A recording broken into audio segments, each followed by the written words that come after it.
Retrouvez ma newsletter sous forme de podcast.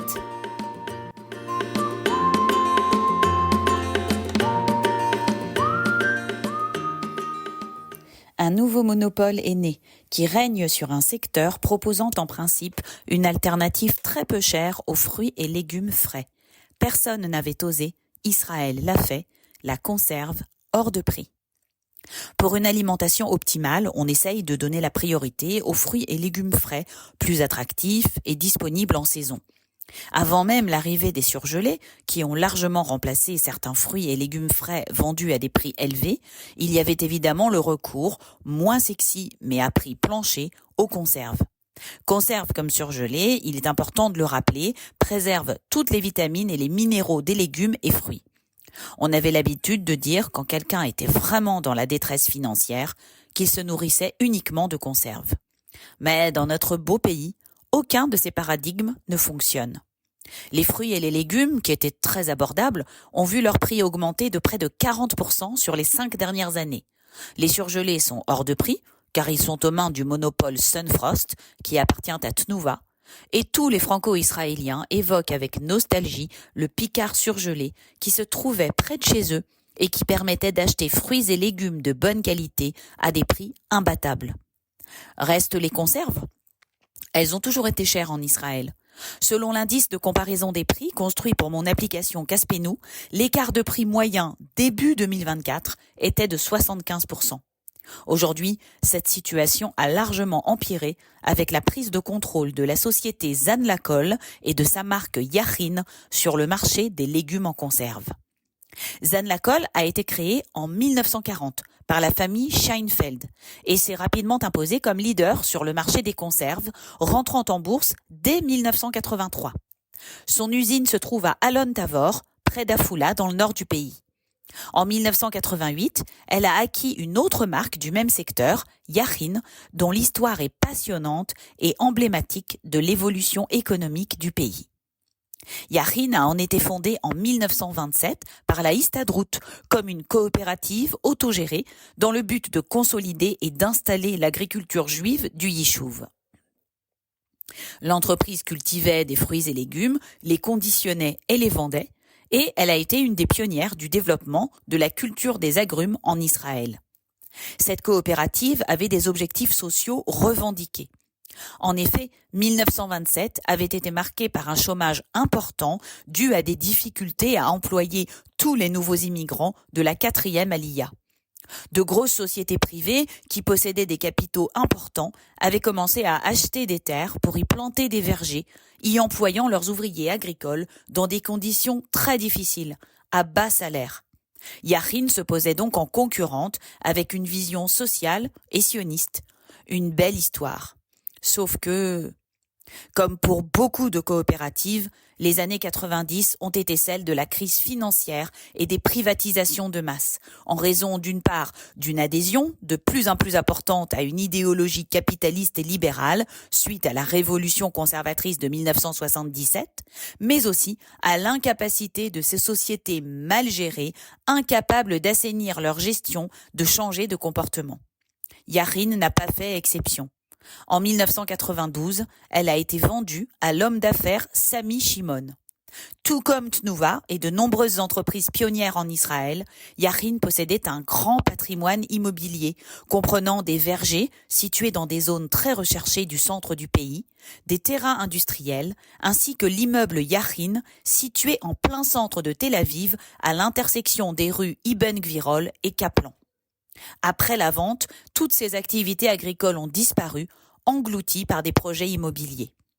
Quant aux activités de la filiale Yachin Industries, spécialisée dans les conserves, elles ont été vendues à Zan Lacolle, qui a donc transformé Yachin en une marque grand public. Les autres marques de Zan Lacolle, Prix Mevorach et Prisé, sont destinées au public ultra-orthodoxe, mais ce sont de facto les mêmes produits. Et c'est ainsi que la pionnière des oranges et des citrons cultivés par les premiers futurs Israéliens est devenue une marque de boîtes de conserve. Ça, c'est la saga Yachin. Qu'en est-il du marché des conserves en Israël ? Il est estimé à environ 1,5 milliard de shekels. Comme on l'a dit, les prix sont élevés puisque les sociétés sont locales et ne connaissent ni le bon sens ni la concurrence saine. Pour ça, il faut aller à l'étranger. De la même façon que la société de train d'Israël, Rakevet Israël, n'a pas hésité à présenter lors d'une campagne télé diffusée il y a 2 ans l'électrification de certaines lignes comme une avancée technologique majeure, alors que tous les trains sont électriques en Europe depuis le 19e siècle, on imagine que certains Israéliens doivent penser que la mise en conserve implique des processus sophistiqués et très technologiques. À cela, indiquons à toutes fins utiles que la conserve a été inventée au XVIIIe siècle par le français Nicolas Appert, permettant aux soldats des guerres napoléoniennes de consommer des aliments en bocaux et qui ne s'abîmaient donc pas. La conserve est une denrée de base, peu technologique et très peu chère à fabriquer. La boîte métallique est aussi l'un des contenants les plus efficaces pour l'industrie en termes de vitesse de remplissage sur les chaînes. Bref, si c'est très peu cher partout, aucune raison que ce soit cher ici. Sauf quand on a un leader qui mène la danse avec ses 3 marques et qui décide de se rebrander pour augmenter ses prix. Le principal concurrent de Zan Lacolle, Pri Hagalil, une société coopérative pratiquant des prix plus modestes et déjà fragile financièrement, a été fortement impacté par la guerre dans le Nord et a annoncé en septembre 2024, il y a donc 2 mois, la fermeture définitive de son usine située à Hatzer Haglilot dans le Nord.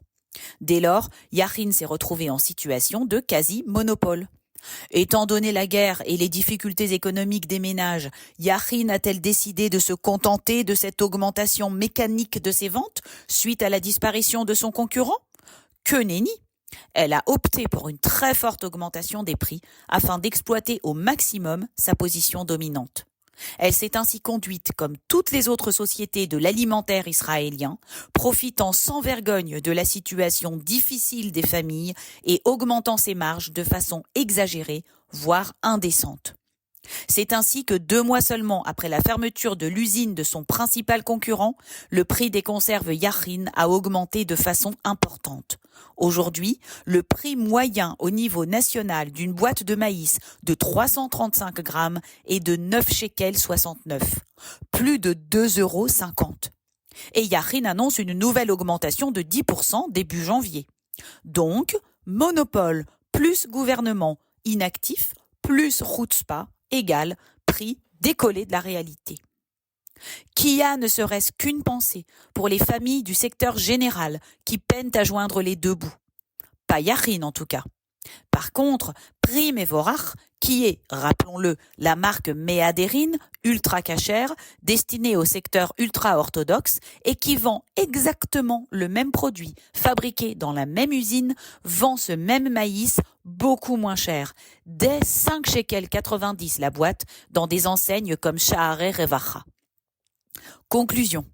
Comme très souvent en Israël, le prix du produit n'a aucun rapport avec sa valeur et tout à voir avec l'impuissance du client qui se trouve en face à se faire respecter un minimum.